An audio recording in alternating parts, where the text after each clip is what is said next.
Welcome back to another episode of Out of the Blank podcast. We'll be talking about a lot of things today. Casper, it's a pleasure to have you back on the show. Oh man, it's a pleasure to be here. The conversations we have are always mind blowing.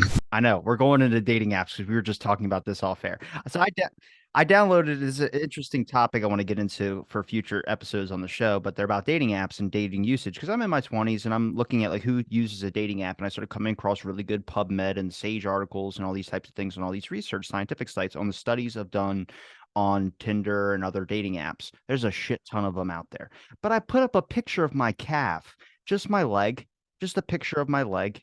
And it looks like, I mean, it goes up to the knee, but most shorts go up to the knees, for instance. So you can't really tell if I'm wearing anything, but I just put on it. I said I can run anywhere with these puppies. And it just received like 10, 15 likes. And I'm like, what is wrong with people? I just don't know. I think it's just because it's different. I mean, the it was really funny. My a friend of mine, very first time she was using a dating app. I think she was using, Match.com or something like that. And she said, she goes, "I would like to show you the picture of the gentleman that he sent. This is him," and it was Burt Reynolds from his 1970 whatever Playgirl. He did a centerfold.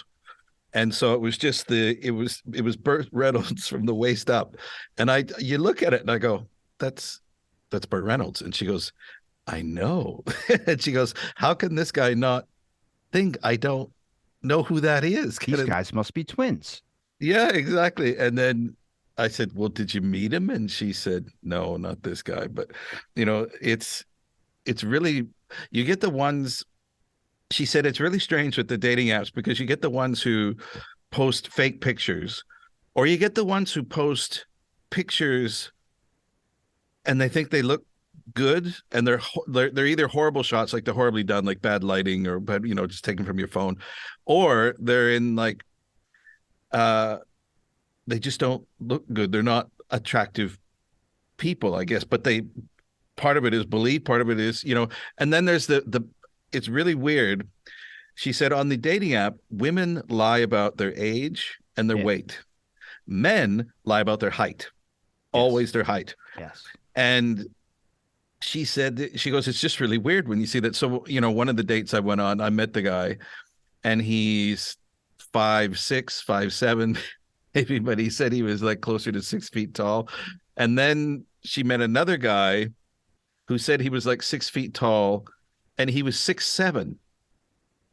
So he just loomed over her, the entire time. And she goes, I don't get it. Like, what's wrong with just telling people how tall you are? But I'm honest about it. Maybe that's why I'm not receiving the right criticisms or whatever. What is it? Is there a stigma there? Well, there has to be. There's a stigma about height. With the short kings. You look at some of that came in through modeling, particularly with women.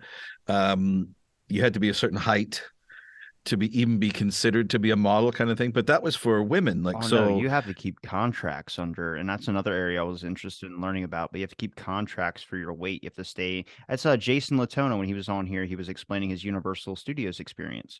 And when he was talking about being like a Power Ranger and all these types of things, they make you sign a contract when you work for them that says you have to maintain this weight or this look, whatever they hire you as, because if you gain a pound, so it's like that's a lot of pressure you put on somebody. Man, and that ties back to some of the conversations you've had with other people and some of the stuff we've had about movies and who's actually running the show. Like, you're basically signing a contract for somebody to tell you how much you can weigh and how much. I know. Put that shit in the prenup. Yeah, and it's no kidding. Hey, I mean, after that baby, you got about 6 months. it's to be perfectly honest with you, if men got pregnant, we'd have no problems with the population problem because men don't do pain at all.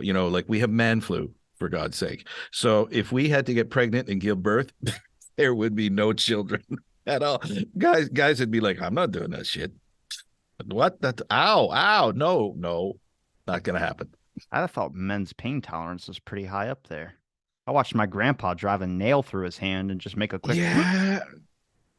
Men's pain tolerance. See, that was men's pain tolerance is high when they do something stupid, which men do all the time, like DIY or whatever. But if it's something like that's for the good of the, like where people are looking at you, men's tolerance is not at all. Like if you've ever been anyone who's been in a relationship, with a girlfriend, they're like, ow, no, ow, ow, I'm not doing, ow, don't do that. It's like, but if no one's looking or they don't think, or they're around their guys, they're doing stupid shit. That's just Look, specific stuff though. Like if a girl's popping a pimple on your back, you're only saying ow because you're like, don't fucking touch me. You know that's true. man, again, we went from dating apps to Well, stop changing the subject. Stick on the I dating know apps. it's the You worst. can't So blame people. I mean, you're trying to put on the best picture of yourself, and if you criticize yourself, you don't want to. So, for instance, I just have fun with it, but there are some days I like the way I look, and there's some days I don't. Sometimes I'm walking out of the bathroom, I catch myself in the mirror, I'm like, oh, oh, like fucking, what is that? And then other days I'm like, I don't look half bad, like a Tom Hollandish type. yeah, you'll go, you look over and you go, fucking hell, I'm hairy. I don't ever say that. I'm lucky in that aspect of stuff. Not that hairy of an No, individual. I'm not Robin Williams like Gorilla Harry, but God, that guy was. He's my but favorite comedian though. but occasionally you'll just it's sort of like, and of course I decide to grow a beard lately, kind of thing, and mainly because I'd never done it, and Looks good. once I grew it, I thought, hey, this looks actually pretty good, and it's really funny.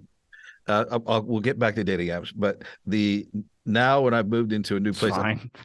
We could just put a well, peg because in it. because I live in the UK, I'm the guy who talks funny over here, but now I'm the guy with the what was it? The remarkable beard was keeps referring the people on the street. They go, oh yeah, the guy with the beard. Whereas I'm no longer the guy who is not, talks funny. So I'm like, right up with it. Yeah.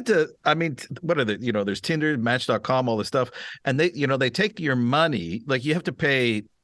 Oh my God, it's ridiculous. It's $24.99 for a month of gold. And gold lets you see who likes you because they'll never tell you who likes you unless you swipe and get the correct match with that individual. And then also to rewind, like if you're accidentally, sometimes you're swiping left and right, and you're just going at like a fast pace. And you're like, whoa, whoa. Yep. And you miss out on that could be your future wife. And then she's gone forever until she comes back up in the deck. It's like playing Yu-Gi-Oh cards or something. Is that how they do it? One shot and it's gone. Wow. Yeah, so left or right. I didn't know that. See, it's a lot like in my industry, we have what we call pay to play, which is almost like what Tinder is in a way, where basically what it means is I go onto a site that'll say, hey, we got some jobs for you. And I go, hey, I'm interested in your jobs. And they go, well, if you pay a subscription fee, we'll show you the jobs and then you can apply for them. So you actually haven't got the job. They're giving you the opportunity to have a job interview, basically. So, and Tinder's doing the same thing. Tinder's like, if you pay us, we'll show you who you can ask out on a date. Now they might punch you in the balls, but that's not on us, and you're like, okay, all right, like it's you get some crazy ones. And again, then they have the blind date kind of thing. Now do they organize things like what speed dating and all that kind of stuff? And For what, Tinder? yeah, and all those. Well, I suppose it's up to you to what happens. Yeah, but say they just connect you or match you, and the next thing you know, you can message them. But I don't know. I think most people probably do it, and I do it just to, you're on there, and it's really a confidence booster. I think at this point, you see how many people actually like if you set up your profile correctly, then number of people that swipe right on you or compared to swipe left, it just feels good when it's like, oh look, someone thinks I look good, and then it's like, there you go. Are there people who do it sort of like 100%.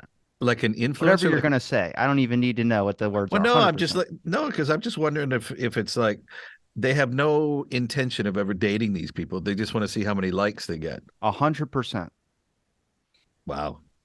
But I suppose if you spend the money and you have that much, I just put my podcast link in the bottom. Like, yeah, well, in case you come across something.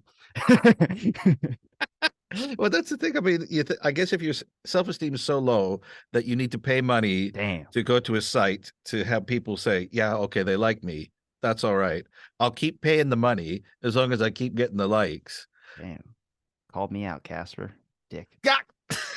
I did that. Well, I have fun with mine. I just put up random stuff. Like I put up an ice cream cone And I was like, but I was like getting some ice cream, and in the bio it says I always like to go out for some ice cream on like Mondays, Tuesdays, Wednesdays, Thursdays, Fridays, and Saturdays, not Sundays. That's the Lord's Day, baby.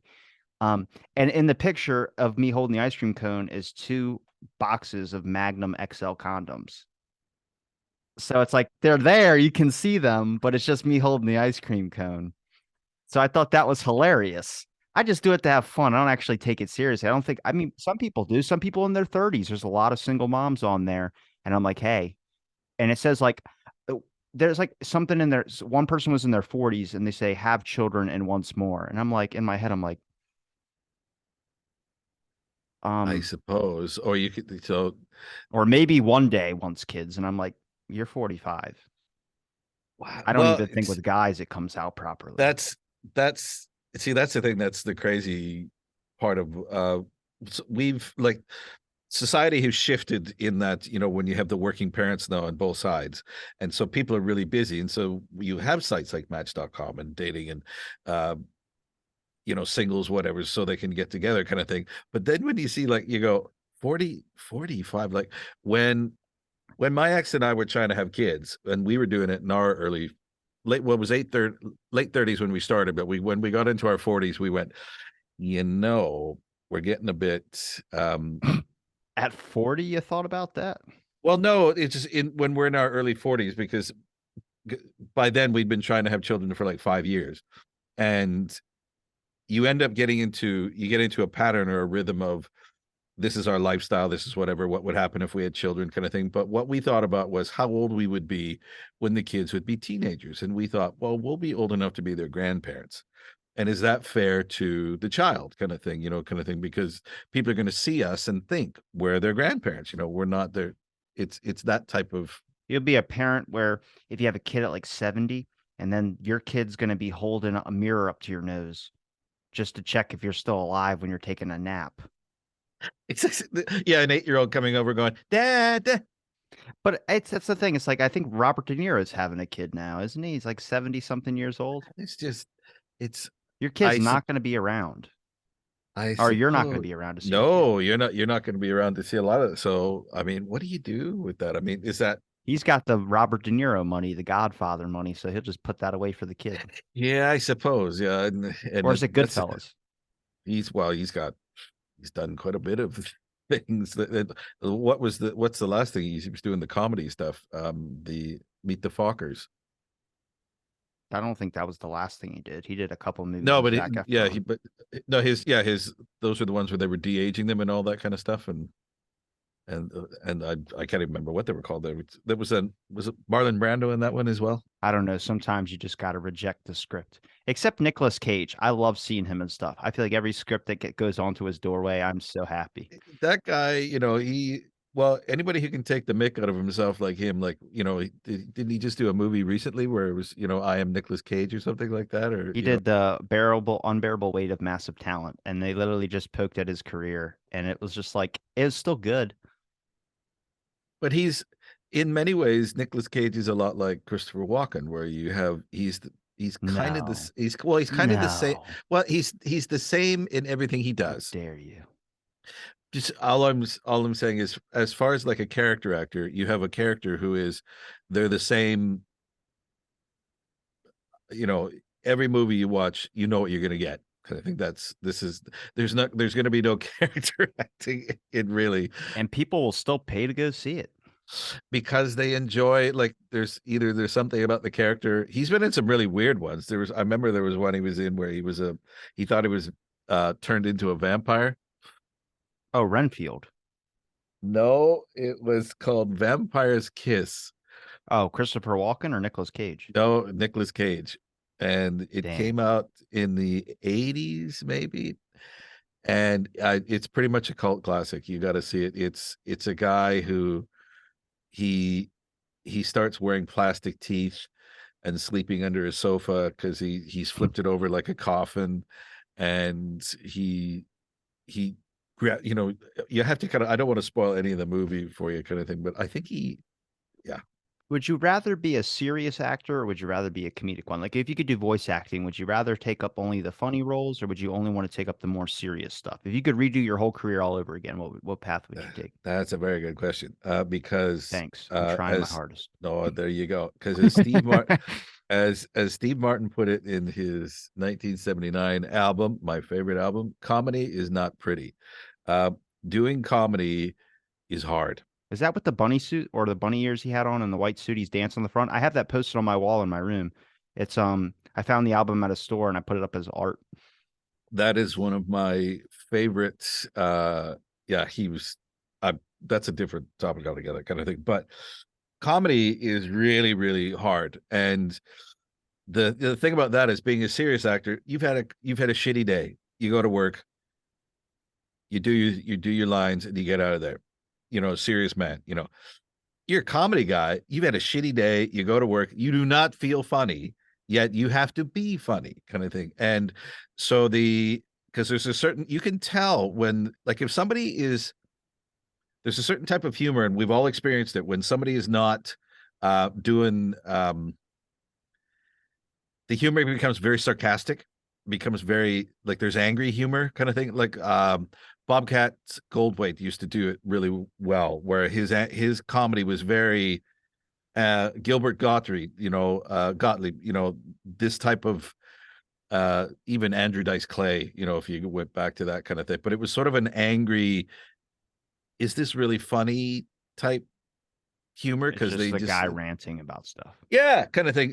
Bill Burr kind of goes on those a little bit, kind of thing. He pulls himself back, but when he goes on a rant, sometimes you go, "Whoa!" Did like this, and what he's saying is funny, but it's anyway.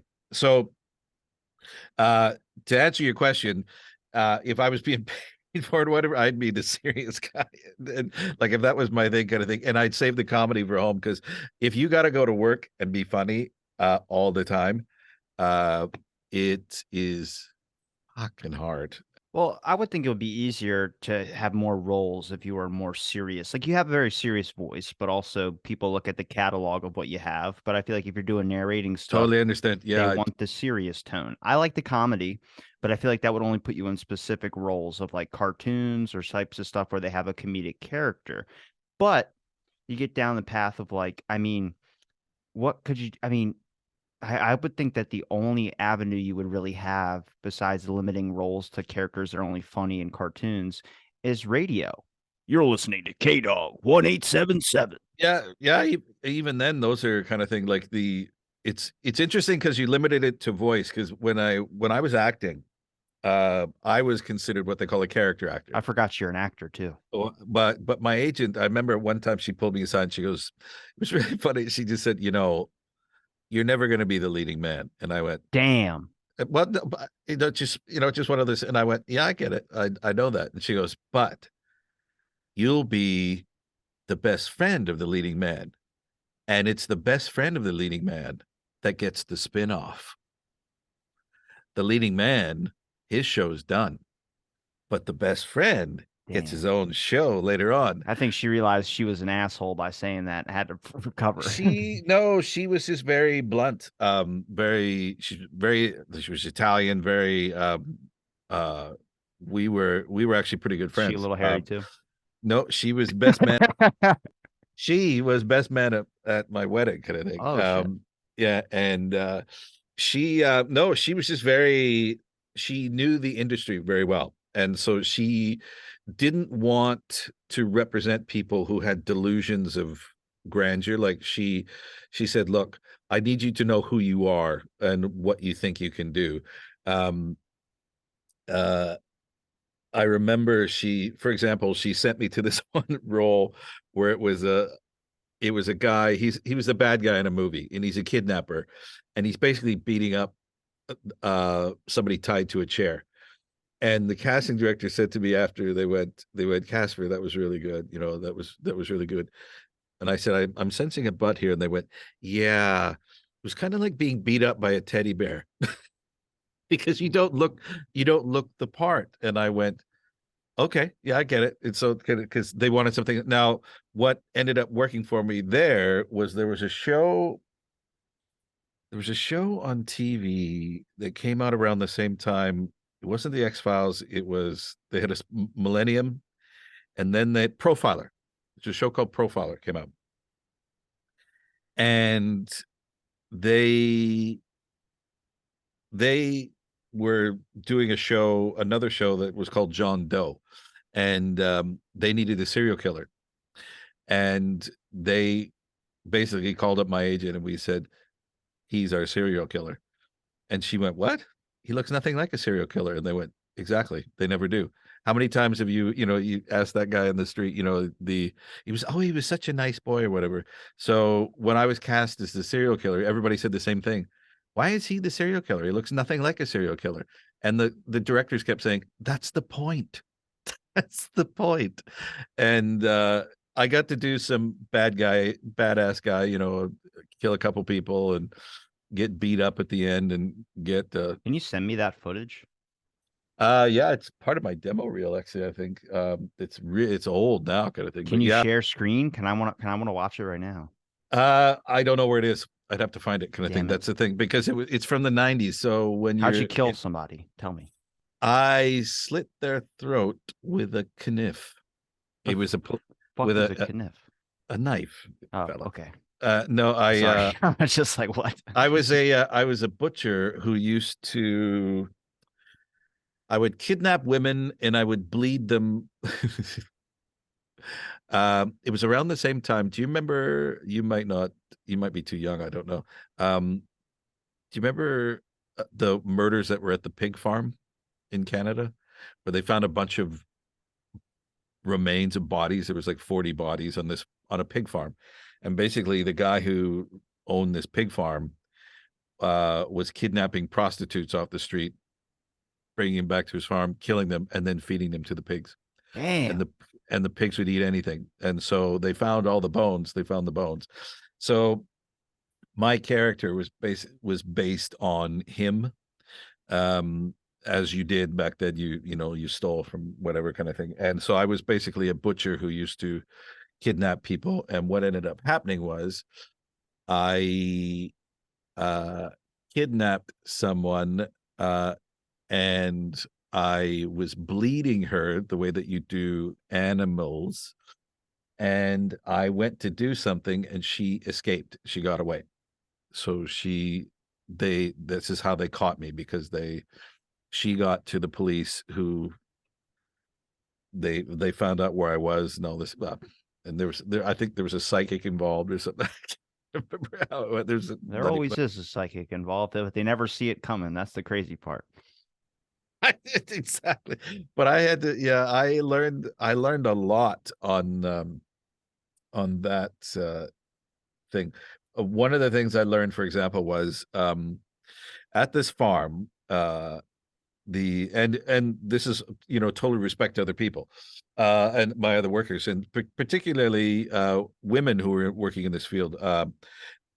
There was a stunt I had to do where I'm basically dragging the girl 50, 60 feet kind of thing by her hair, so I can put her in a cage. And so this is a stunt that they've rigged up. And they do it the same way that you would hang somebody. They wear a harness that has a hook behind them, so that that the rope is hooked to, and then the rope that's tied here will just be snug, but it's almost be elastic. So she had a harness that had hair extension attached to it, kind of thing, that was sort of woven into her hair. Now she was still going to feel a little bit of it, and so I remember gentleman guy, I leaned over, because I went, look, is there anything I can do here to make this not painful to you? And she said, don't you dare. Don't you dare. And I said, what do you mean? And she goes, this is my job. She goes, just drag me and I'll make it look good. And I went, okay. And because it's a stunt, that's what it is. So they don't want to be babied. They don't want the thing. So Imagine if she screamed and then turned around and goes, "You fucking asshole, that hurt." And you're like, "I'm so sorry, I didn't know." exactly. Oh man, but we did that. I had to do that like I think we did it 5 times because but it had nothing to do with her. They were changing the camera angles, so they were filming it from different angles. Oh yeah, and then I had to do my own stunts. I remember that. And then I got into a fight scene, so I had to learn fight choreography because the lead on the show decided at the last minute that he wanted a fight scene because basically, um, they were just gonna. I think they were just. He was just gonna show up and kill me, kind of thing, or something like that. And I can't even remember how it worked, but for some reason, it's like 3 o'clock in the morning, and for some reason, he goes, "Oh, my character would never do that. There would be a fight." And I could see the coordinator behind the lead actor, and he's going, "Oh, I know. here we go." We're right at the ending. We filmed all this content, and now he has Yeah, ideas. and now he wants a fight scene. Well, fight scenes have to be choreographed, or someone's gonna get hurt. So he pulls me aside and he goes, "Have you ever done any fight training?" And I went, "Nah." All the time, I took judo from Steven Seagal. I went. The closest thing I have to fight training is I had a brother, and he went, "Okay, I get it." He goes, "Okay, I'm gonna teach you a couple of things really quick because we had like 20 minutes to choreograph this fight scene that involved kicks to the chest and all this where he was going to do like where I'm basically going to jump on top of him and he gets his feet underneath me and kicks me back and I'm like, fucking hell, I could break a rib." I ain't that flexible. Yeah, and it ends up with me how we right before the fight scene started. This is where it was beginning. This is where I was learning my own stunt. Was they decided that I'm standing on a platform. Uh, it's probably about 10 feet up, and Hold on. Imagine if they just came up to you and were like, "We ran out of money for the budget, so we're not going to have the bungee cords, but you got to no, do it." I'm about 10 feet up, and they had a stunt guy, and the problem was they said we need to film you from the front falling, so you're going to need to fall back. So the stunt guy pulls me aside. He goes, "Have you ever done any stunt falling?" And I went, "I had a brother." I was like, what do you do? So yeah, so I had to pretend I was electrocuted and fall off this 10-foot thing into a mattress. And so again, I had a 15-minute crash course in how to fall safely, so not to break my back. And oh man, it was just, but it's it was just like a dating app. And then we'll go back into no, it was it was a very strange time. But to go back to your thing, Did you have any stops though when you were an actor? Did you have anything that you wouldn't do? yes, I did at the time. There was No butt two. stuff. No, well, there was one. It's interesting that you would say that. Because one of the parts was I was a big boy kind of thing, a big. I wasn't quite the funny fat guy, but my agent at one point pulled me aside and said, um, "I have, I need to have a conversation with you." And I said, "What's that?" And she said, "I've been approached by 3 different casting directors here in town. Um, and Gay porn. well, no, what they said was, she said, have you ever considered putting on more weight?" Damn. And I said, "Pardon?" And she said, "More weight, like a lot more weight. We're talking like maybe 75 pounds." And I said, "Why would I do that?" And she said, "You would be the funny fat guy and they like you. And with your personality, they guarantee that you would work nonstop." And I said, "But I wouldn't be healthy and I wouldn't feel good." And she said, "No, no, you wouldn't." She goes, "So as your agent, I'm just putting this out there. It's up to you." And I said, "No, I'm not going to do that." Now, do you know who Chris Farley is? Fucking course I know who Chris Farley is. He's like one of my top favorites up there with Robin Williams and Norm Macdonald. Just asking because there was His roles would not be funny if he was skinny. no, no, exactly. So I got a call from a casting director to show up in an audition, and they wouldn't tell me what it was for. And this goes back to your question where you what your comment where you said earlier. So I show up at the audition, and I go in the room, and I'm waiting to go in, and I said, what is this for? And they said, well, there's no lines. There's no lines. And Chris Farley did this TV series for a while. I don't know if you remember. I can't even remember what it was. It was like a comedy series or something. He was doing a bit. It was like 4 shows or something. I can't remember what it was, but Uh, he was in this show. Now they had a or oh no, it was a show about Chris Farley. That's what it was. And they had an actor who was playing Chris Farley, um, but for this one scene, they couldn't get for some reason they had what they wanted me to do was go in the room, turn around, bend over, grab my ankles, and they wanted to see if my ass crack matched Chris Farley's. Jesus.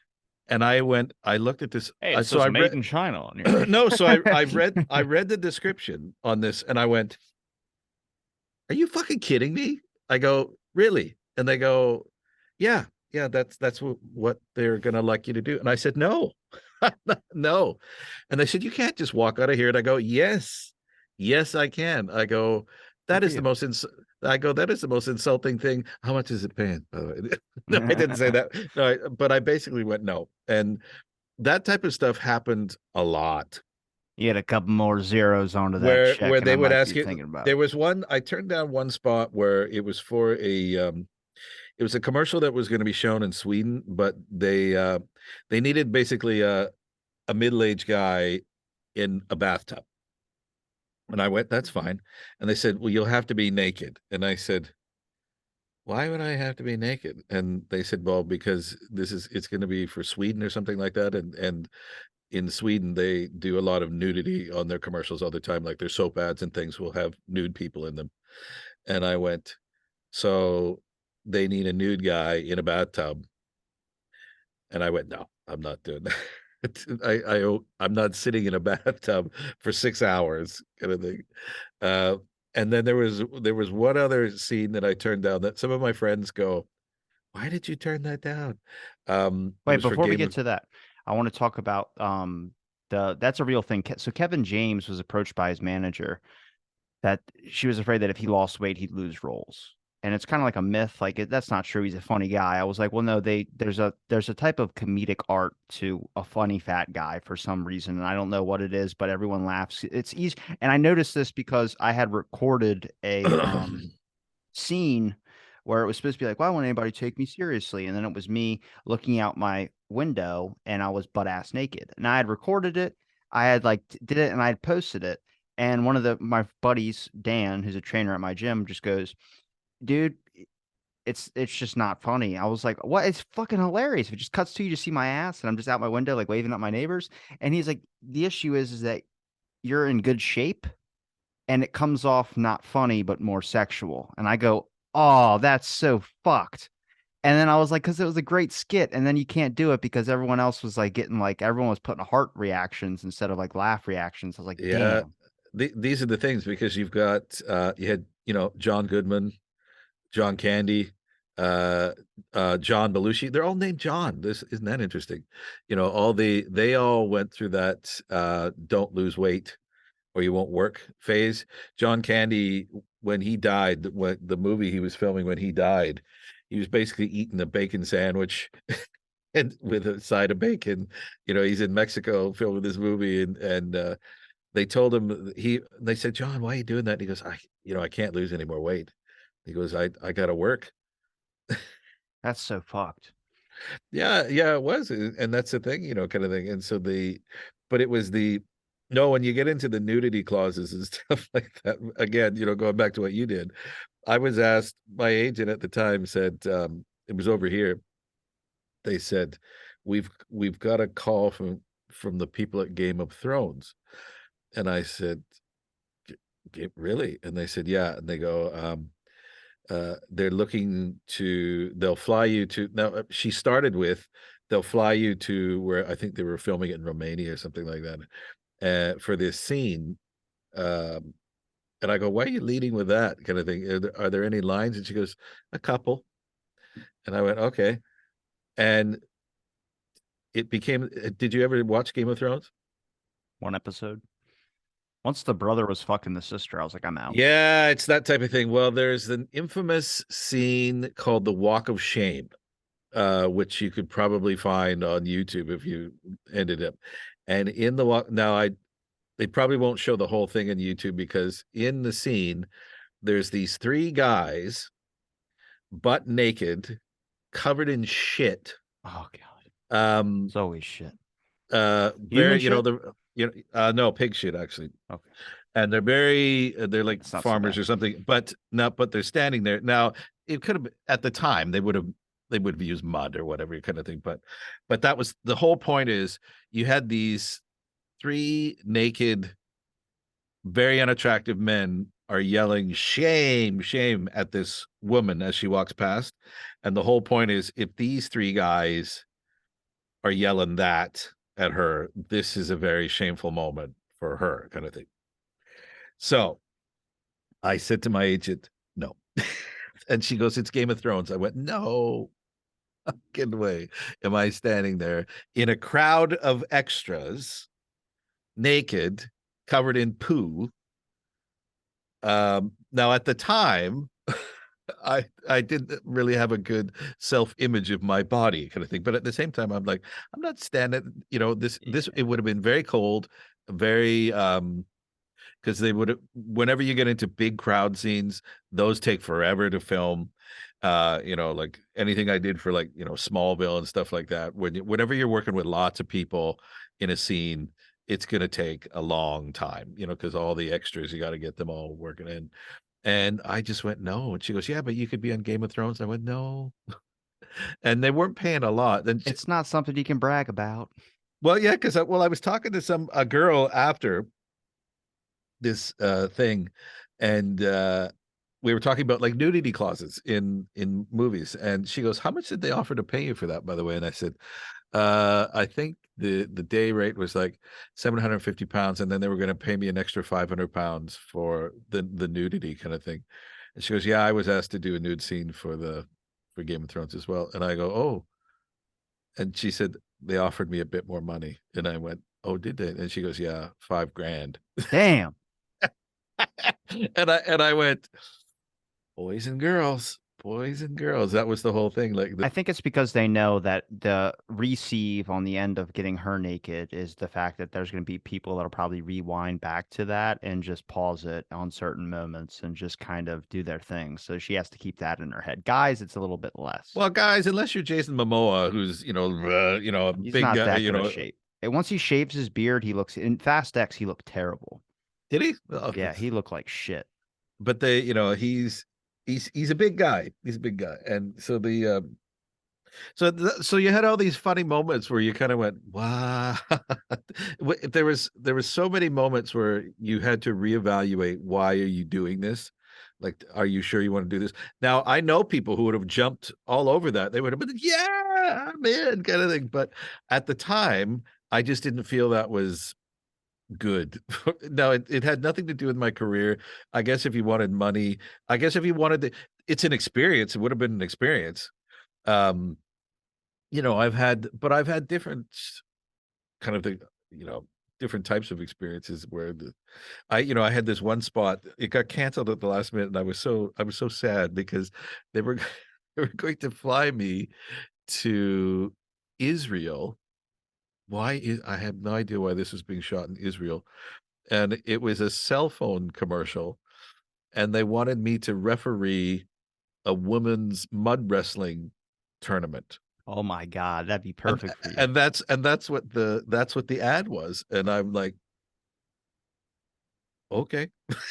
And it fell through at the last minute. I believe there was political turmoil or something in Israel, so they Yeah. canceled the mud wrestling. But that's the type of thing they ask you to do, and you kind of go, what does this have to do with mobile phones? Like I've got a Doesn't matter. Just say yes. oh yeah, exactly, like I did a mobile phone spot for a company in Boston where I'm covered in spiders, and I am absolutely horrified of spiders. I Where's have a this foot. footage at? I have a picture I can show you. See, this is all during the 90s. Show So me it's the all picture. I want to see the picture. well, I have to find it, Robbie. So this is God damn it. these are the things that because um it's on my phone somewhere kind of thing. But uh they basically they tricked me into this. See, this they'll do things. The director came in and he saw my picture on the wall and he went, "That's the guy we want." So they told the casting people that's the guy they want. And so they called up my agent and I got a call from my agent. Yeah, they got a spot. It's going to be you and some spiders. And I went, nope, not nope. And she went, oh, what do you mean? And I said, will have nothing to do with spiders. Thank you very much. I have a phobia. And she went, oh, that's a good thing to check because they didn't tell her anything. They just said get him to come in for an audition. And so she called him up and said, no, he's not going to do it. He's afraid of spiders. And so they said, tell him it'll be a plastic spider. So she called me back and I went, yeah, well, that's fine, plastic spider. And so I go in and the right away I should have known something was going on. The casting director goes, okay, now it's a plastic spider and you're holding it in your hand. I went, yeah, okay, that's fine. Awesome. So I do that. And then they have what they call callbacks where they bring people back. So they brought me back in for a callback and I go in for the callback. And right there, they tell me, they go, okay, it's not actually going to be a plastic spider. It's a real spider. And you're going to be holding it in your hand. And I went, and they went, actually, we'll probably put it on your shoulder, which is better kind of thing. Because they don't want, and I'm thinking better. How's this Why is better? Because that now, better? yeah, because I'm thinking now I can't see it. And so they said it'll just be once, and I went, well, okay, if it's one spider, I'll do that. I'll do it. It's How just big is one. the fucker is what I would have asked. Well, this is the thing. They just said it'll be one spider, and you'll be holding it in your hand, and it won't be moving. You got the fucking thing from Charlotte's Web on my And shoulder. well, and this is what they tell you. They go, it'll be defanged and devenomed. This is what they said. They said it's defanged and Dude, I would have said no right there. Well, I didn't know. I don't know my animal entomology at all. So, or insect entomology. So I go in and now I go in for the wardrobe fitting and they're all chuckling away in the back. They're doing their thing. And so they're doing me up in like what they think I'm going to be wearing while I'm sitting in and my line was, I used to be afraid of spiders. Look at me now. And because they were making fun of cell phone ads that say I used to use this one company, can you hear me and now? yeah, can you hear me now? And so it was basically like that. And so, and I was going to go, look at me now, and I'm basically holding this spider up to and well, they thought it would be really funny to cover me, absolutely cover me in spiders, but they didn't tell me that until so now I'm at the wardrobe fitting, and the directors and the producers and they come over and they go, okay, we just think this will be really funny if we cover you in spiders. Won't that be great? And I just looked at them, and I'm at that. It's a moment in your. You have to be very careful. It's a moment in your career where this is that I'm actually beyond the I'm going to cost people money stage if I quit because they've gone through the casting, they've done the stuff. We're now at the wardrobe fitting. The clients are all there. Everyone's there. The producers, their directors are there.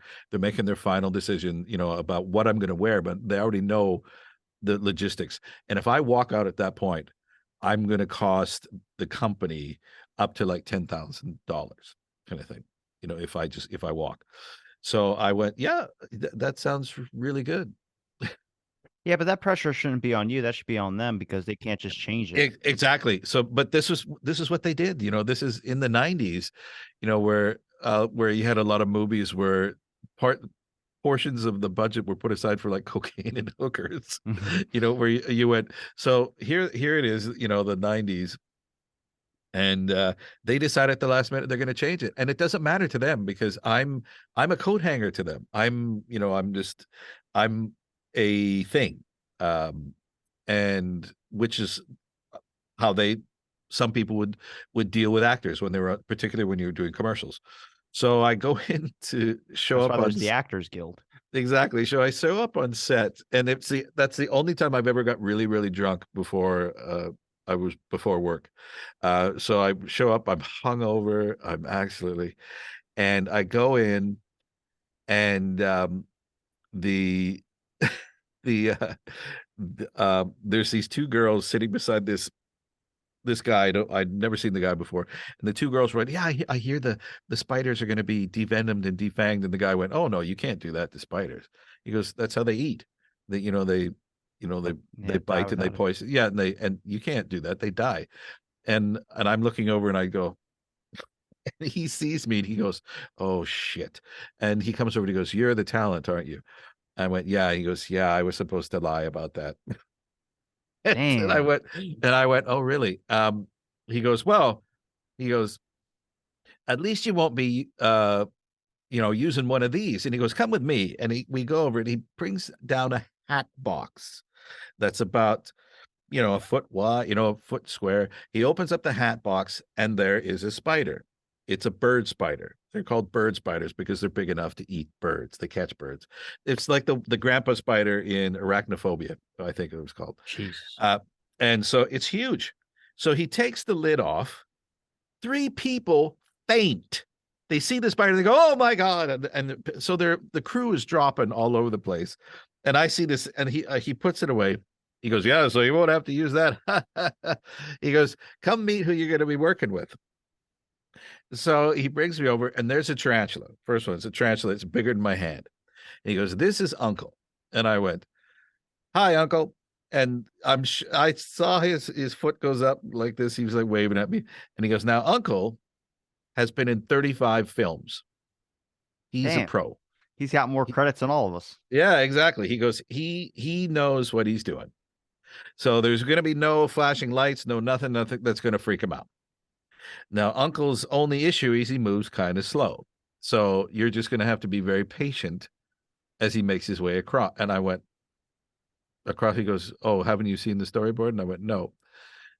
Because what they wanted, if they, so they covered me in tarantulas and jumping spiders, because they couldn't get a bunch of, they couldn't get all um, the tarantulas that they wanted. And basically, they put Uncle on one of my shoulders, and they're off camera, and they've got a straw, and they're going, and they're basically blowing air across, so that they wanted him to crawl across my collarbone and Oh. go to my other shoulder, and I have to sit there and deliver the lines, looking like I'm happy as spit. at, at one point during the shoot, um, they lost one of the spiders. Hey, is there anything left in that cocaine budget? Yeah, exactly, exactly. They lost one of the spiders, and then they start doing this long talk about lighting and all this stuff. And I looked up at the director and I go, "I'm really sorry, sir. I've never been rude to a director before. But can we just get the fuck done?" And he looked at me and he goes, "You don't like spiders, do you?" And I went, "No, no, I don't." And he goes, "What are you doing here?" And I went, "They lied, but I'm here. So let's just get this done." And he went, "I understand." Because and so at that point we were sort of on the same wavelength. I went, "They lied." And that's all I had to say. And the shoot took all day, but it was what it was. I'd never do it again. It's one of those things like people would say, "Oh, you should be cured of your fear of spiders." No, no. Like I walked out of there thinking I was covered in spiders for a week after that. Like I couldn't sleep. Like I'd wake up going, "Ugh!" It's like it was but it's those are some of the things you did when because you in that particular industry, like sometimes there are people who would come up with ideas and not even discuss it with the person who was going to do it because they thought this is really cool. We'll do this. And then they would come and just tell you what you were going to do. And you went, "Just a second." I shouldn't. Now, I don't know if you could get away with that now because of wokeness or whatever it is, or PC-ness, or, Well, they just got Actors Guild, and I mean the Writer Guild's on strike, so all Hollywood's basically shut down until that's yeah, over with. they did that a couple times. What used to happen back when I was acting in Canada was there was a there was a channel called the Harlequin who used to it was like strikes don't just appear. They don't just sneak up on you kind of thing. They're going to happen. because you people that's the talks begin. Like when the talks begin, um, you know that there's going to be some discussions about whatever, whether it's the Writers Guild, the Directors Guild, and particularly with the writers, whenever they would go, well, we'll just strike. And so when that would happen, you had this this channel called Harlequin, which would buy up all the crappy scripts that they could. It's all the rom-com holiday romance movies. Basically the ones where you're filming Christmas movies in July and you're making like, popcorn snow or whatever they have to do. And so that when the strike happened, Harlequin would come up and say, "Okay, we're going to start filming now." And they would go, "You can't. Where's a strike?" And they go, "Oh no, these scripts were written before the writer's strike. This has nothing to do with you guys." And they were basically the only, whereas with the other ones, the other like TV shows and stuff, those are sort of written on the go. Sometimes, they're changed. And whereas these ones are like, no, no, this is, and we won't make any changes to the script. So as a result, you had some really, really bad movies, particularly if you had one that was badly written and you knew you had to change it, you couldn't. So you just filmed it. And there were some really, really, there were some stinkers. I was in a couple of them, and you go, but that's how they got away with that kind of thing. But yeah, it's an interesting thing how you you have an entire industry that's already gone through, we'll just call it the troubles, like the the indoor troubles, from a couple years ago where there was no filming, and then now there's a writer strike where there's no filming. And the what does that do to the entertainment industry? Well, Like, they were does filming during COVID, and it's just weird now because of the number of stuff that people had to do and different scenes and all that, and which is they try to find ways to work around it. But even like if you examine Stanley Kubrick when he was filming The Shining, and that whole issue with the lady being traumatized after it and the number of abuse that she went through. There's footage of her just crying, and he's like, just fucking do it. Like, just stop crying about it. Just do it. She was like, I'm sitting in like freezing cold water and all this type of stuff. It's ridiculous. And she was traumatized from that. So it basically ruined her acting for the rest of her career. But also made a film that people still talk about all the time today, and people recommend it as a great film. But I don't know. I think you can make great stuff, but at the same time, there's regulations that you should go by. I mean, would you be a part of something that's going to be a cult classic if you know it was going to traumatize you for life and probably ruin anything else you would probably be in? That's again another awesome question, Devil's interviewer. bargain, man. Now that's the thing. You kind of go, if somebody said to you, Conversation, you if son of a bitch. if somebody said to you, do you want to do this movie? It's kind of cheap, and you look at it and you go, oh, I don't know, man. There's no budget. But if somebody said to you after, they said, this is going to be a cult classic. Jason Biggs stuck his dick in a pie, and that's how everyone knows him as the guy who fucked a pie. Yeah, and you kind of go, would you do that? Because it makes those moments. Or you have the guy who's caught masturbating in Fast Times at Fast Times at Richmond High? Yes. It was either Fast Times at Richmond High or it was Private School. It might have been Private School. But where you're that guy, that guy that gets caught doing that thing, where when he was caught in the bathroom, his comment was, "Don't you knock? Shouldn't you knock?" I think it was just, yeah. What I think, who was that? That was Judd. Judd Apatow? Yeah, it was not Judd Nelson. Yeah, it was Judd up, the big tall guy. But again, I can't remember Well, his, it's like you got to work with what your brain works with. If you're gonna, if you know you're born with a comedic brain, then you can do some serious roles, but you're probably going to be more marketed to just doing what your brain is already immediately good to. And then if you think about all the people that do all the serious roles and have that serious personality, then you're fit for serious roles. And you could probably break out. I mean, good actors obviously could break out into comedic stuff or anything that's out of their realm. But also, what do you want to be casted as? Do you always want to be in comedies all the time? I mean, I would just think that more people would like, nobody expected Adam Sandler to be able to pull off serious. And then he did Uncut Gems, and everyone's like, holy shit, he can do them both. It's like, yeah, it's like just give people the I never opportunity. I've never seen Uncut Gems. I haven't I'm really seen actually it either, but everyone I'm mentions it all not the time. a I'm not a fan of Mr. Sandler's That's fine. style of humor. But it's interesting. You made an interesting point where the you have the comedic it used to sneak up on the Emmys all the time where you have the comedy shows, the comedy shows, the comedy shows, and they do that one serious episode where somebody dies or somebody gets raped or they're dealing with um there's a trauma, there's been a car accident, and all of a sudden it's a very serious episode and it's one serious episode in a sitcom and it ends up winning all these awards kind of thing.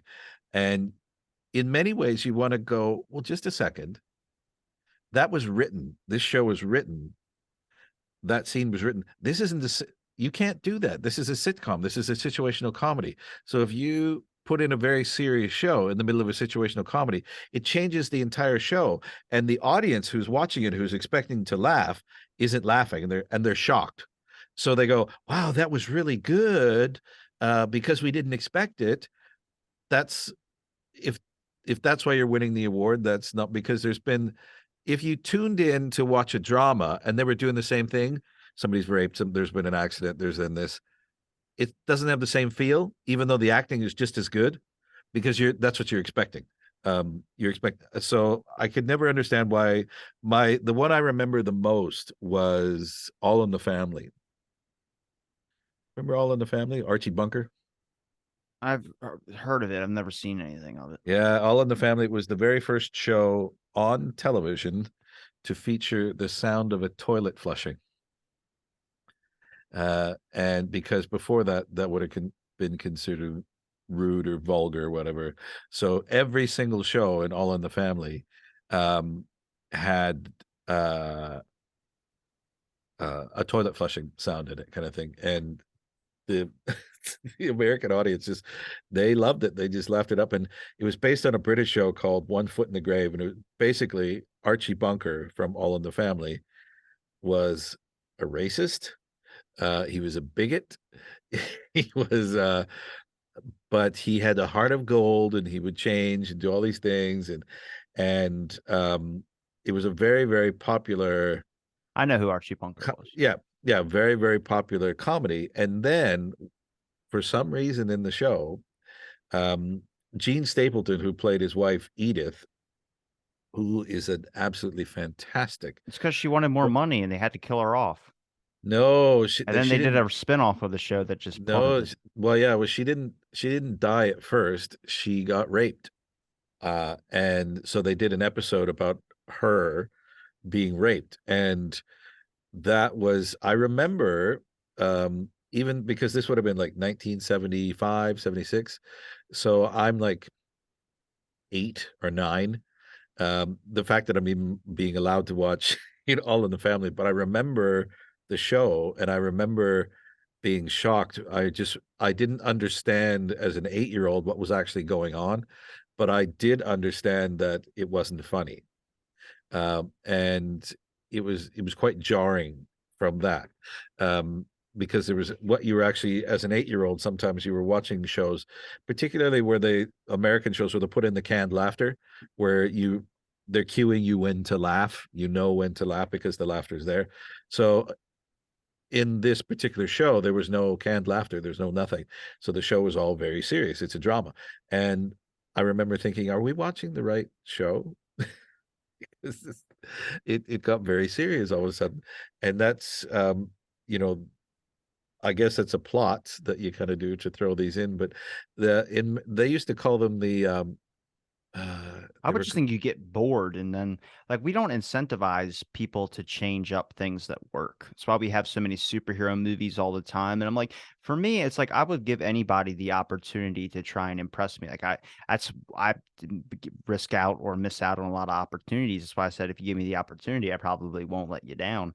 Um, it's just I think you got to do that. Like as directors, I want to see people break out of stuff they might necessarily have never done before, but they feel like they can. Sometimes you just get like I get this all the time. I just get like a feeling like I can do this. And it's like I've never done it before, but I can do this. And then I just do it and I end up doing it. And it's like, there you go. See, it's like I feel like some people get that. You end up doing 20-year comedies or something that lasts like 20 years, and you go, I want to try something Yeah, serious. that is the thing. Well, I mean, when they were doing these at the time, they used to call them Emmy traps, or Emmy sinks, where you knew that was, or Emmy magnets. That's what they were called because they were just going to suck in the awards, like because they were doing the show. But again, you had these sitcoms back then, like Carol O'Connor, who played Archie Bunker, and Gene Stapleton, were amazing actors, amazing. And they Gene Stapleton went on to she was doing Broadway after, and Carol O'Connor went on to do what was it, Heat in the Night. Um, Fuck you looking at me like I know. I don't know. no, it's I'm Shit, looking. you're out of my realm right now. Yeah, it was based on the movie that had Sidney Poitier in it, where he's a black detective in the South. Um, it was called Heat of the Night. Yeah, that's what it was called. And so that was the name of the movie, and they did a TV show version of it. And Carol O'Connor became sort of like the racist sheriff down south, kind of thing. And it was he was very good at it, but he was definitely not Archie Bunker.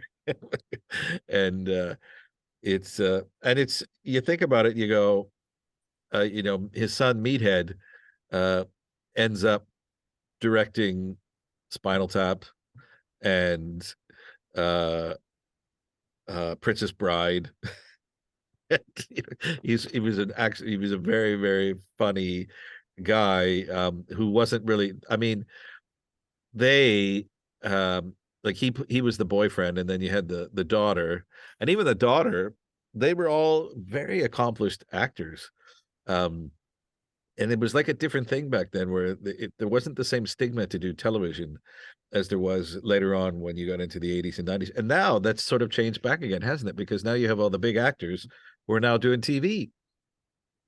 It's uh like I was watching Well, before you're either a TV show celebrity or you were going to be an actor or someone that was in a movie or some type well, of thing like that. there were levels. It started with there was theater, and theater actors were quite poo-pooed by film actors. But then you had commercial actors, lowest to the low.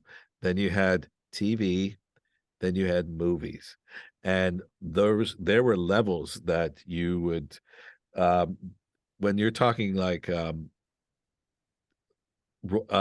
different classes of like aristocracy and stuff like C that. list, B list, A list.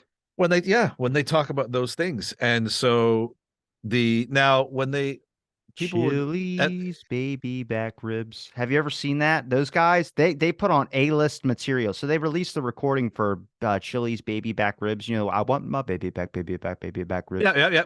It is five guys, and they're all singing.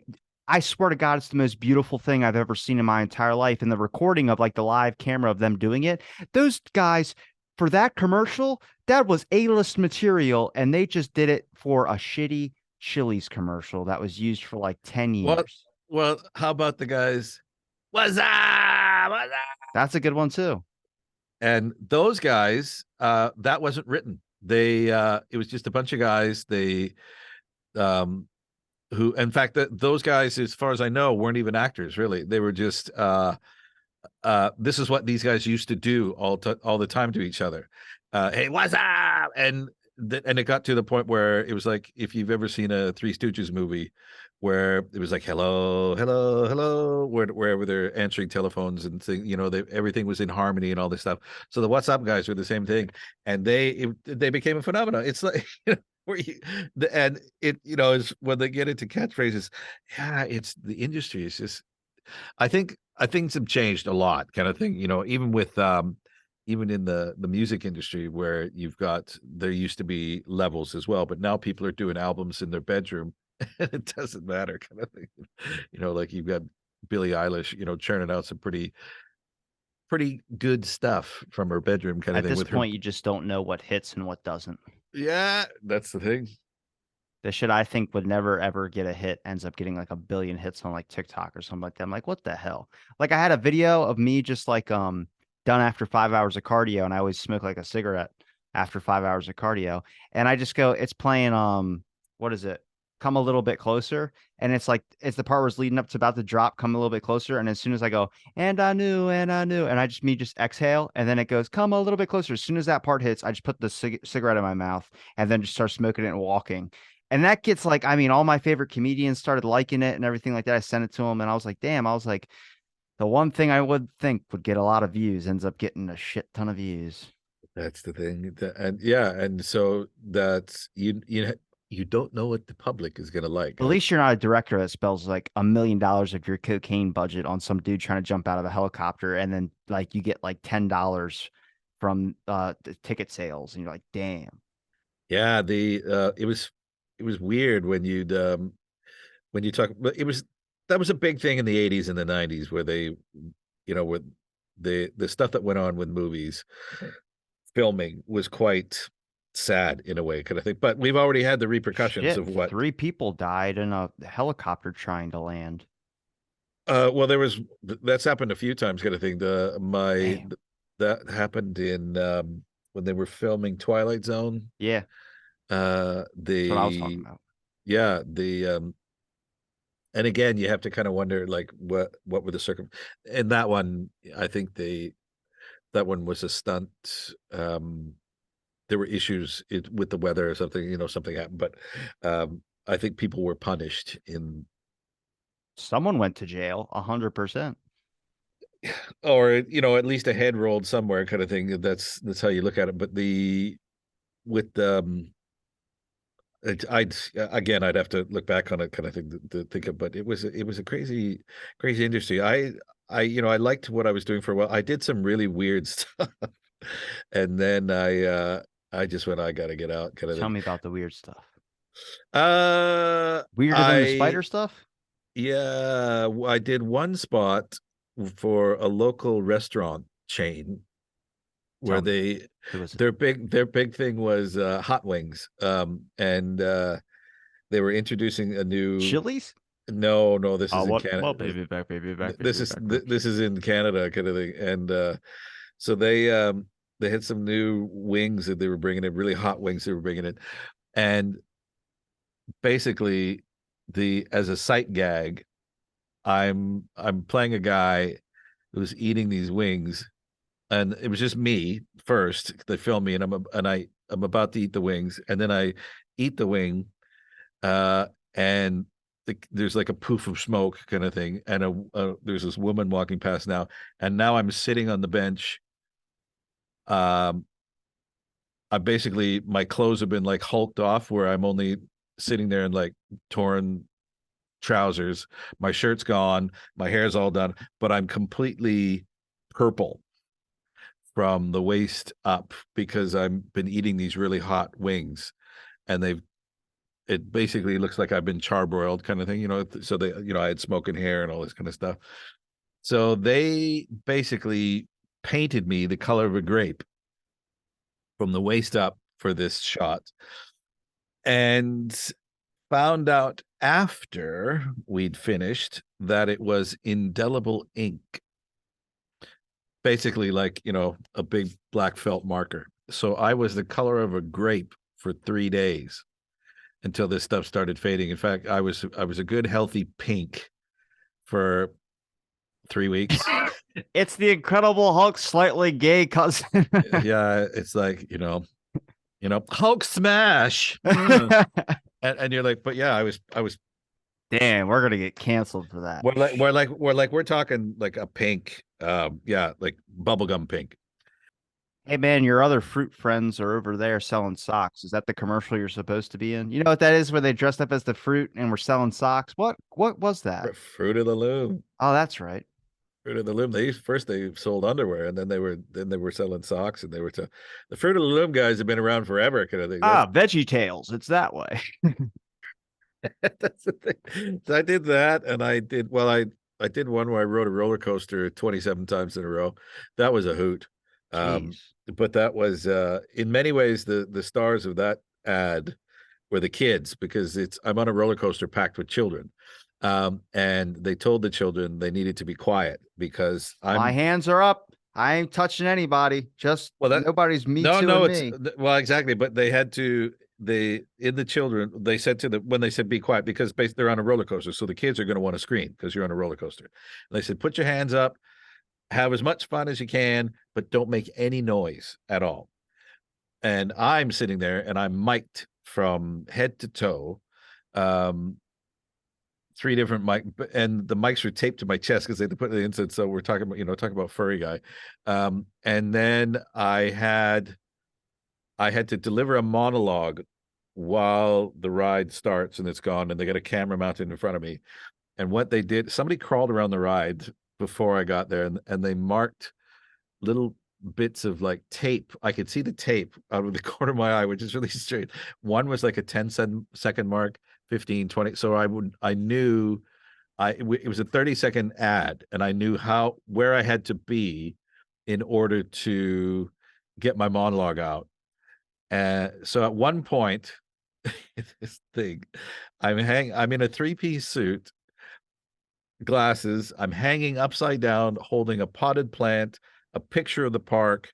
I've got some other uh paint swatches in between my knees, and I'm smiling at the camera going, smiling.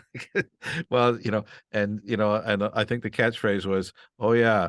And another thing, we have because I'm talking about basically what it was the gimmick was they wanted the accountant, they wanted somebody to promote the ride. And the accountant's like, no, we have to talk about the new signage, and we have to talk about all the paintwork and stuff we've done, and we have to talk about all the upgrades to the park we've done, not just and they go, okay, how about you go on the roller coaster and you talk about those things? Fine. And so I'm on the roller coaster talking about how they've upgraded this, and we've got a new sign, and we've got a new this 27 times in a row, man. But what they didn't tell me was that it was going to be sort of a gimmick for the park. So I mic'd, and they're blasting it out through the entire park as a gimmick of they're filming this commercial for this ride. So we go to start the ride, and they said, do you want a test run? And I went, no, let's just, we'll just do one. It was called the Corkscrew, was the name of the ride. I said, maybe we'll get it the first try. So the thing starts winching up. It's going click, click, click, click. And I'm going, on behalf of Plano, oh shit! Oh my God! Oh fuck! And so I went and I put everything down, and I'm laughing now. I'm like, ha ha ha! And I come back, and the director goes, mm, mm, mm, and he points to the speakers, and I went, what? And then the first AD comes over and goes, you're live over the entire park, and I went, Oh my God. I feel like that would have got more publicity for that ride well, then. exactly, because I thought, it was like, oh shit, fuck. And they ended up using like take 10 or 11, I think. There was one little puff of cloud that kept kind of floating over the sun and then coming back, and it was so annoying. But that was some of the stuff that I did. But I was very lucky for some of the stuff I've done. I mean, I filmed a movie where they flew me to Africa, kind of thing, in Nigeria. That was kind of scary, but it was Why was it it scary? was guns, guns, guns, guns. Oh The shit. first thing, the movie was called Half of a Yellow Sun, and I had a sort of a small part in it near the end. And so the Nigerian people are lovely, absolutely lovely, and almost everybody speaks English, so that really helps when you get there. But we all got food poisoning. That's the drinking the water. It's the same thing that happens like when you go to Mexico, kind of thing. You don't drink the water, kind of thing. So we all got dysentery or whatever you get, and Dysentery? yeah, whatever they call it, something close to, yeah. So we got that, and People die from that. yeah, you can, unless you're on pills or whatever kind of thing. So, but so the tummy upsets and all the the food poisoning and stuff you get in the because you're just not used to the tastes and Yeah, the your gut spices. biome is Yeah, different. yeah, exactly. So we go we go to the airport, and we finish filming, and we're leaving. And the crew that I was filming, where I learned a lot of stuff from the crew was all Game of Thrones and Thor people. There were about half the crew was about to go to film Game of Thrones, and the other half were going to start filming the Thor films. So we're there. That was very interesting. So we're we're getting on we're going to the airport. And so the first thing they tell you when you're about to get on to go to the airport is if you see a warlord shows up, and see, coming from North, I'm like, a warlord? They go, yeah, the guy, they'll have, they might have a bunch of children around them with guns or whatever. And if a warlord shows up, just give him your seat. Just everyone backs away. Don't say anything. Don't do anything. Don't make eye contact. Just keep your head down. And we went, okay, kind of thing. And sure enough, one guy did show up when we were there waiting for one of our connecting flights. And while we were waiting for our connecting flight, this voice comes on and says, yeah, ladies and gentlemen, I have to tell you that the plane will not be flying. Your pilot is drunk. And they said, so we have to get another pilot. And we're like, this is just weird. So we caught that plane to connect to Lagos, and we're going into the Lagos airport. And there's a guy standing there with a AK-47 kind of thing, and he's in jeans and a t-shirt, and he holds out his hand and he goes, gift please. And we went, what? He goes, gift. And our guide pulls us back and goes, oh, I forgot to tell you. He goes, you're going to be asked for gifts in the airport by people with guns. They're looking for a bribe. That's what the gift is. But they're looking for anywhere between 50 cents and $3. They don't want all your money kind of thing, because you're going to go through a series of people asking for gifts. So they always put the inexperienced guy out front, because if he's going to get the least amount of money. Because if he gets more money, if you get halfway through the airport and you go, look, I'm out of money, your guys have cleaned me out, those guys are going to get in trouble from the big bosses who are inside. So we're going along. Every so often, a guy with a gun would walk up, gift please, I'm keeping you safe. We go to have our bags checked, and the woman who's checking our bags goes, yes, gift please. And the guy in front of me, he's from New York, and he was like, "Gift? What do you mean gift? Like what? I got a mug. I got my mom. I was gonna. Do you want a mug?" And I go, "She wants money, man." And he's like, "Oh yeah. Oh, gift. Oh." And he goes, "So what happens if I don't give you my gift?" And she goes, "Well, your bag will be flagged for searching, and you will miss your flight." Because Damn.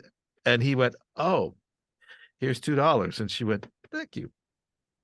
And so And then it was flagged. Fuck. that happened through the entire airport. And so even there's a little girl sitting outside the restroom, gift please, because if you didn't, You got some Girl Scout cookies or something? Shit. because even if you didn't give her a gift, she's the one who puts in the toilet paper and cleans the rooms and all this. Whoa, what the fuck? It's a pay to play shit. Oh, exactly, man. I'll wipe my ass with my hand and fucking shake your hand So when afterwards. we finally got on the plane, I was like, that is a lovely country. I'm never going back.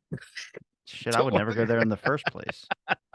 But it was an experience. The movie was an experience. Just getting the chance to film it, but it was so hot. The I was watching a documentary on Africa, and the guy was trying to talk to the people there, and they were explaining about their village, and the number of flies I saw that was landing on that guy's face. I go, I would not be able to fucking deal with it.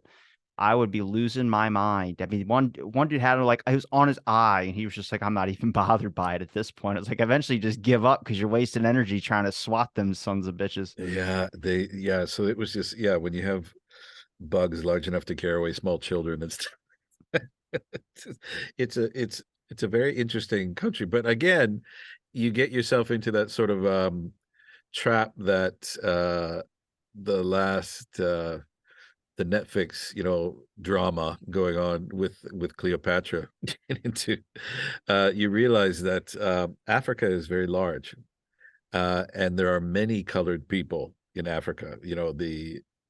From because it's because there are parts of Africa that like growing up in North America, you think that Africans all kind of look the same kind of thing. That's what you're in many ways, that's what you're taught. And then you realize that places like Algeria and, like Morocco is in Africa. Yeah, haystacks from Africa.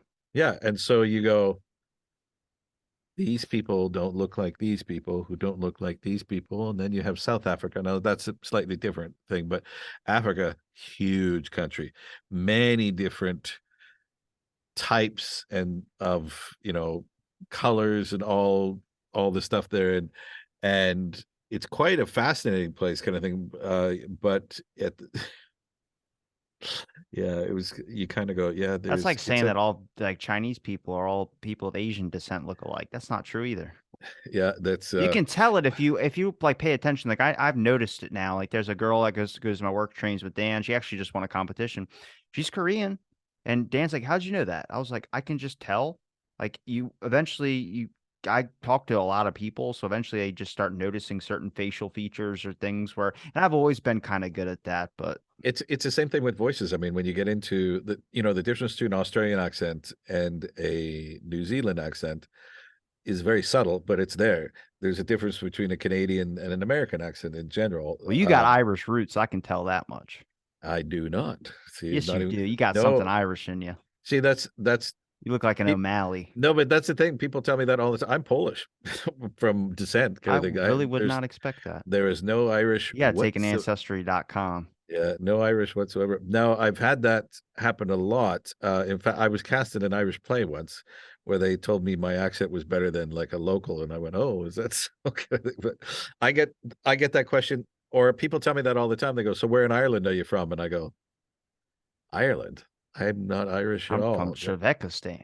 Kind of thing. So but you had uh, it's a very yeah, it's very interesting uh very Dichotomy. so that what dichotomy. So when you get into like the Kiwis and the Aussies and the things like that, and so when you with we used to have like have international students would stay in our house, and we had this one girl from Japan, and she used to get upset because people used to think that she was Chinese and she was Japanese, and it used to offend her so much. She'd go, I am not. But even Japanese people thought she was Chinese. It had something to do. She goes, it's my cheekbones, it's my cheeks, and she goes, it drives me crazy. And I said, well, how do you? She goes, like, if I showed you a picture, she goes, yeah, I can tell you the difference between Malaysian people and Filipino, because there's you see them all the time. They're around them. So to us, they don't all look the same. To us, you all look the same in a way because you sort of all blend together because they're not used to seeing Caucasian people a lot kind of thing. So it's I think it's the head shape. It's the head shape. it's head shape and facial hair usually. Sometimes you can tell by like a rounded head. You're like, all right, that's a white person. Yeah, they have yeah, it's quite crazy. It's quite crazy. So the so yeah, that's my I can't that's believe I've the never seen any of the work you've done. it's yeah, but I don't I've even seen know your you were IMDb, but I just haven't yeah, I found don't any even know footage of you. if you're aboard. It's yeah, I mean I did some fun stuff. I did one spot for it was the Your funniest it was best the funny spot was on my film. That's what it was. yes, it was the I did no well It was only funny because you didn't know that it was gonna my end, best and then my buddy was gonna pick it up. I think that's why that's is no the best direction I ever get. Let's put it this way, is I was filming an episode of Outer Limits, and I was a bartender, and I didn't really have much to say for a large majority of this scene, kind of thing. I had a conversation with the lead actor at the end of the scene, kind of thing, to lead up. But he goes, but for a good 6 hours of the day, um, it was just going to be me back behind the bar. And so the director comes over and he said, all right, here's the deal. You're a lech. You're a complete pervert. And I went, okay.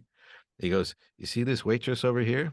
I said, yes. She goes, when she comes over, I want you to stare at her cleavage and nothing else. That's all you see all day. I don't want to see you looking anywhere else other than her cleavage. And I went, okay, I can do that. Done. And so but so the waitress comes over. We're standing. we're waiting for the scene to shoot. And she goes, I just got this direction where so I don't want you to be offended or anything. Uh, I just got this direction where I'm supposed to stare at your boobs. And she goes, that's okay. That's why I was cast. And I said, pardon? She goes, yeah, I'm a Playboy centerfold. And I went, Damn.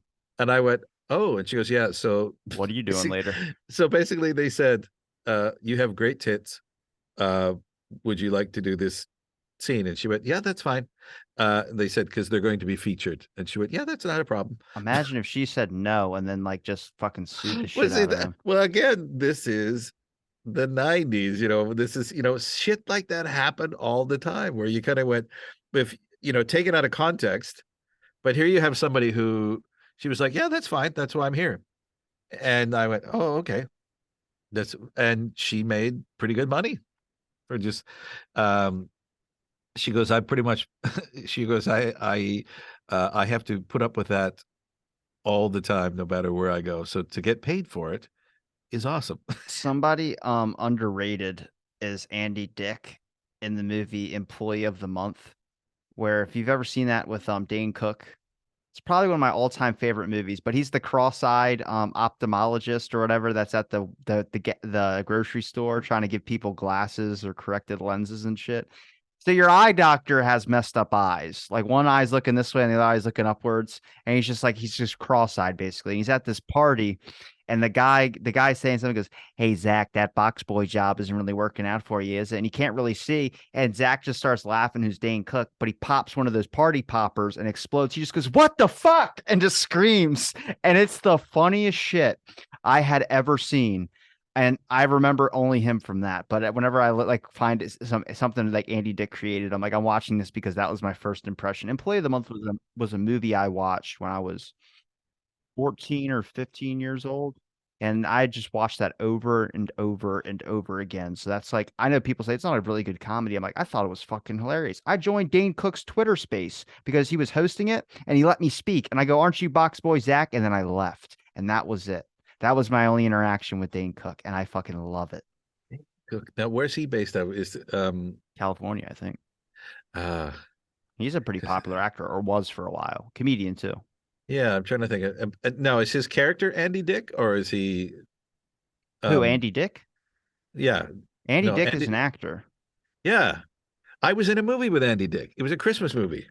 What? Yeah, that Tell was me a long about time Andy. ago. No, Tell me I about did. Oh, I don't know much about him kind of thing. Because again, when it was one of these really bad Harlequin movies, and I was in that was when I was first starting, and I was cast as an airport luggage handler. And so I'm off to the side of the scene. I don't even think I had any lines, kind of thing. I might have, but uh uh it was something like he's over here, or something. I can remember, but it was I remember. Yeah, I can't remember much about it, but it's one of the things that happens when you did the when you did the films and You the look like someone at TSA that would be like, the guy's like, I'm gonna be late for my flight, and you're looking down, and you're like, where are you going? And you're like, I gotta go stop this plane. She's about to go, and she's the love of my life. And then you just look and go, I do it for love. And then you stamp it, and then give him his passport, and then they just run through. Thank you so much, sir. yeah, that would be you're welcome. That would Say it. Say I do it for love. I do it for love. No, you gotta say it serious. It's gotta be serious. I do it for love. I do it for love. Damn right. And you give the wink and then you stamp it. And then that guy's rest of his life is set until he divorces because he didn't sign a prenup. Exactly, because it's a Christmas movie, and particularly because of the way I look now, I'm actually Santa who showed up for the scenes, kind of thing. So, Give me a ho ho ho. well, yeah, That's a good Santa's. one. Holy shit. Yeah, no, I get to do. I was in a comedy group called Release the Clowns, and we used to do a Christmas. Our Christmas things was drunk Santa. I got to do some. I'll send you a clip of a drunk Santa later. But Santa used to get pulled over all the time for drunk driving because in North America they leave out milk and cookies, but in the UK they leave out brandy Are you because serious? because in the UK the parents got smart. The parents know uh, or know who's Santa. That's such a bad tradition for your kid, though. So they basically, well, basically they leave out brandy or sherry, but that's Oh, cooking sherry. so. Ugh. But for the kids, I mean, like milk and cookies, like the whole point is Santa comes in and it's for Santa. So if Santa wants a little bit of, a little bit of brandy or something because it's cold out, that's fine. You just convince the Santa's kid. not driving, it's his fucking reindeer. Exactly. So that's why Santa used to get pulled over all the time for drunk How slaying the kind hell of do you thing. pull him over if you're like on the ground and he's flying in the air? Well, that's the thing because what God happens damn, did that we get him for breaking and entering? Keeps popping in all these people's house. well, no, one of the skits is he fell off the roof. he was like, "Whoa!" and the sled went. So I'm laying on the side and there's Santa gives this long description. And basically, your officer, that's why I'm I'm in this situation. He goes, and if you be a good young man, and I think you'll get that present you've been looking for. Is that a bribe, sir? No, Santa would never bribe an officer of law. And I end up escaping. I steal the shotgun out of the back of the police cruiser, and I'm basically getting chased by the policeman while I'm. If I had Bezos's budget, I would just blow so much money on dumbass fucking skits just for fun, just to make somebody laugh out there. That's all I'm aiming for right now. Is just like I hope somebody gets like a little kid, like for instance, my interest in ADHD and learning about that. I have ADHD, something close to me, so I like to learn about it, figure out learning more about myself. But also, when a kid like all the nightmares and dreams I explain on the show that I've done in the past when my one buddy's on, what are they going to do when they go and try and look up ADHD and nightmares? There's two studies on it. So now you have an 8-year-old kid who has access to the internet that thinks there's a problem with him because there's no research done in this area because nobody really accepted ADHD. That sucks, man. And I'm like, damn, we could help out some like, and it doesn't even take much. What, recording a conversation about it or doing something where one person, it doesn't need to be a billion people, just one person, middle of the night, is curious, finds the video, and gets something from it. That's all you should ever try and accomplish in this world is at least doing something for one person. It's so simple. You don't need to have the giant impact. You just need to have that one impact that lasts a lifetime. And I'll remember this because a favorite comedian of mine. So back when in my high school days when I was getting stoned all the time, I was I was watching a show called Getting Doug with High, where it's Doug I think it's Doug Benson. He has a show that he just literally gets high with actors on stage on the thing. And Todd Glass was on there, and I've never seen this guy before. So I'm sitting there eating a bag of potato chips. It's like 11:30 at night on like a Tuesday. So that means tomorrow's school. And I have to be up at like 5 a.m. So I'm sitting there eating a bag of potato chips and watching this show on YouTube. And Todd's high as shit. And you could tell because he gets really silent and then he's kind of in his own little world and his own little headspace. And I've been that high before. And he just looks at the camera and goes, "You, yes, you sitting there eating a bag of potato chips." And then everyone just goes, "Todd, what are you doing?" He goes, "There's someone out there right now that's eating a bag of potato chips watching this, and that's going to be fun for them." And I go, "He's looking for that one individual that would be doing that." And that situation, it was me. And I've remembered that it's been like 10, 12 years now. So I'm like, that's what you got to impact. That's the thing. I mean, and there's a guy. He was actually, when they were talking about, you talk about the music or something like that, and you go, you talk about say like Limp Bizkit or something, and you go, they knew what they were doing. They when they were writing that music, they had a demographic. There were certain type of people, teenage angst. They knew who they were writing for. They knew the thing. Yeah, there was a bunch of people who may not get it, kind of thing, but they were writing for a thing. So here you have Todd Glass. He comes in, he looks at the camera, and he goes, "Yeah, I might be excluding a bunch of people, but there's a few people out there who are going to think this is fucking funny as shit." It's not excluding anybody because technically none of those people are going to understand what the hell's going on with him. So they can just go to the other people. So it's like when you see something in a movie, you might get the inside joke, but others want it and they don't ever think about it because to them it wasn't a joke. It was just a moment. So that's the thing is like if you can impact that individual who is experiencing it, that's a lifetime memory, not now a lifetime fan. He could tell me to fuck off and I wouldn't care. That's the thing. It's sort of like it kind of reminded me of when That's I like was a the little kid. smartest thing to do. All the movies that That's like aimed at very smart. kids. Like for instance, all the people that are super famous now, Jack Black, all their start was kids. It's kids stuff. And then now those kids are adults, and now you got the whole culture surrounded, and now you're in the public's eye. It's the smartest thing to do. You just, get talk to the young kids. Oh, that's bad. I shouldn't put that out there. But you just aim for a market with like something that's going to be like in a childhood film, and then when those kids grow up, they'll remember you. Well, yeah, and the whole point is, I mean, people discount those markets in a way where if memories, they remember who you are, and Jack Black in many ways is one of those guys. I don't really. He's another guy like like Mr. Glass. I don't think he really cares about like if there's Tenacious D, those guys do some really funny stuff, and I don't think they really care if anyone's listening or not, kind of thing. They're just having fun.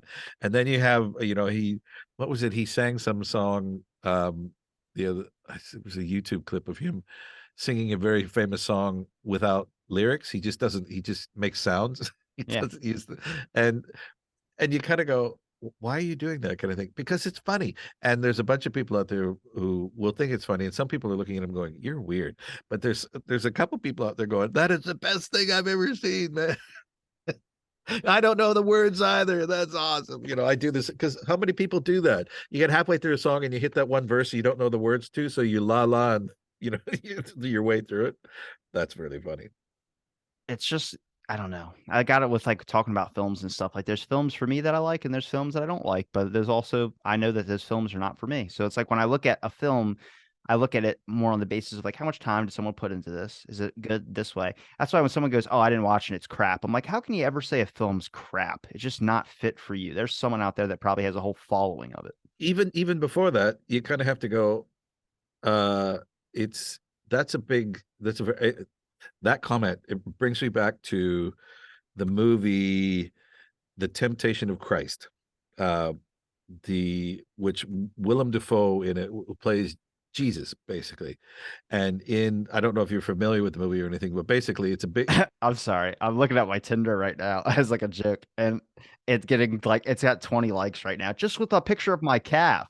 I don't get it. I don't get it. It's fucking weird, man. There's something wrong with people. Okay, so 1 week is 16.99. 1 month is 8.75 a week. 6 months is $5 a week. That's fucking a ripoff. it is, yeah, because all they're doing is they're what well they're facilitating you to get now at any point they don't take any more money Oh, from you she's after four that, foot do they? 11. Fuck that. Do they take any money after you from that?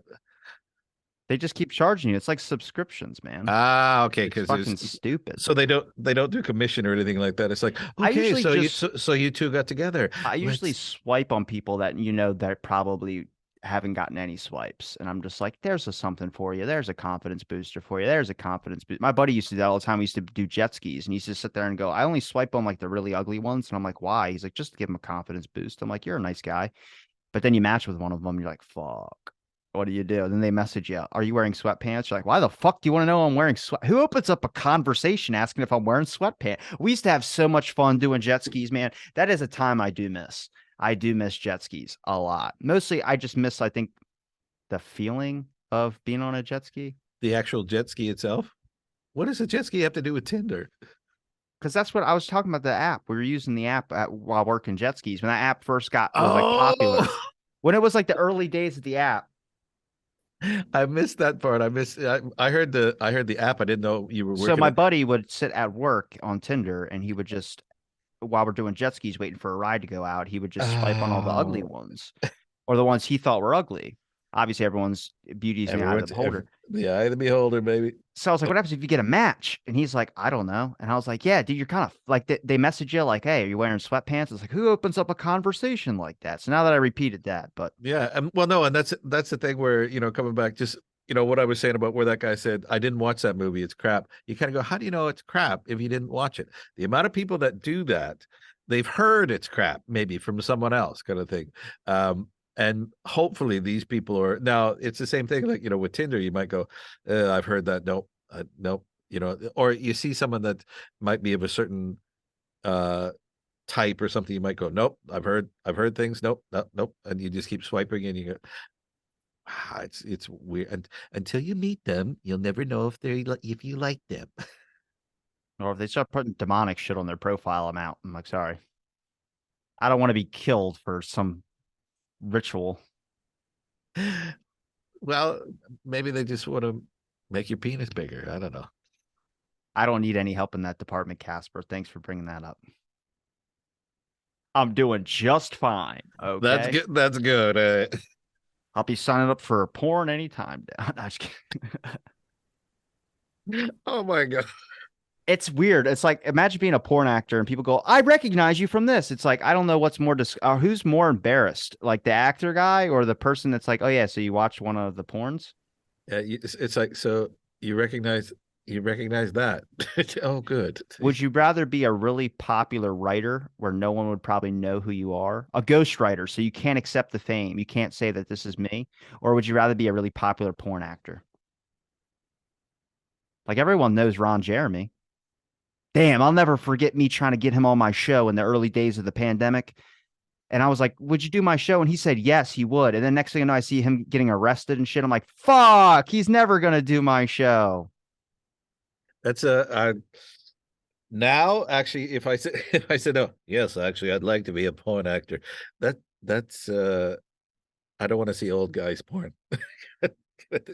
From before, that depends. I mean, you have there's that, Michael Jordan had his things. He goes, yeah, I hate being famous. I just want to go to the mall and get some ice cream for my kids. And you kind of want to go, well, Michael, you shouldn't have sold everything under the sun Mhm. and like underwear and batteries and been in Disney movies. If you should have just stuck to basketball It's and funny you mention him what is that? because he comes to my town all the time.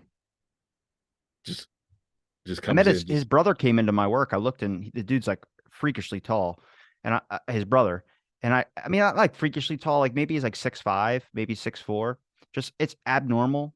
Most people are like 5'8", 5'9", 5'10".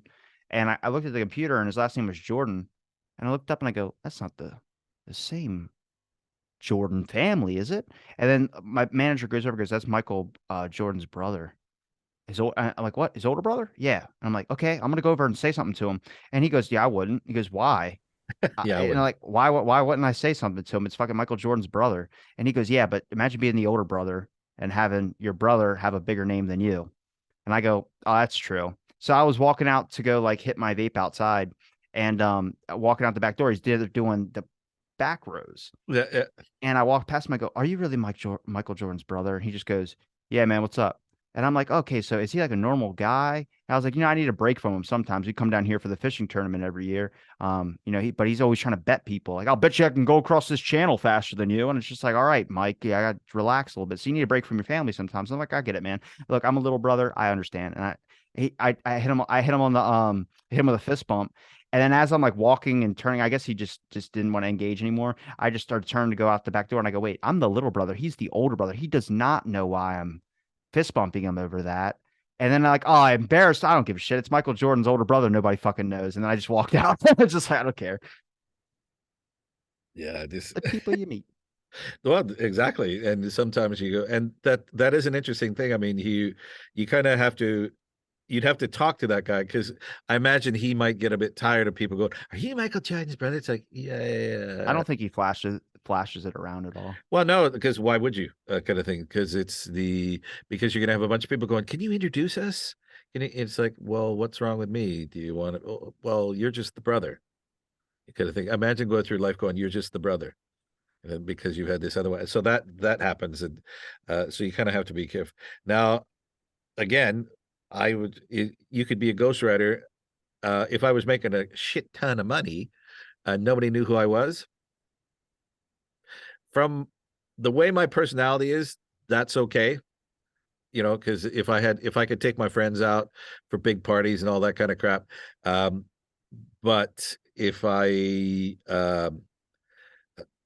that was some of the issues. Some of my friends, like when I was acting, they were like, they just wanted me to get famous. They wanted to walk at the red carpet and all that kind of stuff. And I just like working. I liked doing the job. And I'd have people going, well, why don't you want to be famous? I go, I don't think it's that big a deal, kind of thing. Yeah. Trying to deal with the paparazzi, and then all of a sudden you hit a certain point in your career where you have to start being careful about what you do because everybody's watching you all the time, and or you'll be sitting there. It's sort of I saw an interview with a guy. He was talking about Clint Eastwood, when he first started doing Dirty Harry, and he said, "I only saw Clint Eastwood become Dirty Harry once." And he was in a bar, and this woman came up to him, and it was the two of us. We were in a bar and we were having a drink, and this woman came up to him and said, "Hi, you Clint Eastwood?" And he's like, "Yeah. Do you mind if I just finish my drink first? I'm here with my friend." And she started calling him every name in the book and the prick, and it couldn't take time for her. And she poured her drink over his head, and he stood up, grabbed her by the blouse, took every drink, poured it over her head, escorted her outside, kind of threw her outside. He came back in and he said, "Does that belong to anybody?" Damn. And the guy in the back kind of put up his hand, and then he came back over, and the guy said, "I'm sorry, I'm really sorry," kind of thing. Because why did she pour her drink over his head? He Because still would have got in trouble for that, though. now this is the early 70s again, and everybody saw her do it, saw what happened, kind of thing. So he didn't get into any trouble at all. Um, because at the time, so different time, different places, different stuff. I know. I'm just saying in today's town. Oh yeah, but so basically, this his friend said that's the only time I've ever seen. You could just see his eyes; they changed. Like when she poured his drink on his head, he just stood up, grabbed her, and he didn't say anything though. He didn't when he was doing it. So it's one of those things where you kind of go, yeah, I think ghostwriter would be a thing. Depends on who was It's a writing. long answer to that one. Exactly. But Casper, no, you give me enough of your time, and we almost been talking 2 hours here.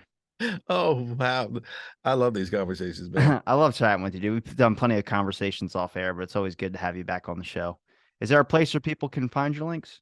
They can find me at Kasper Michaels or Kasper-Michaels.com. Or Okay. I'm the only Kasper Michaels on Instagram as well. So you can just fire me up there.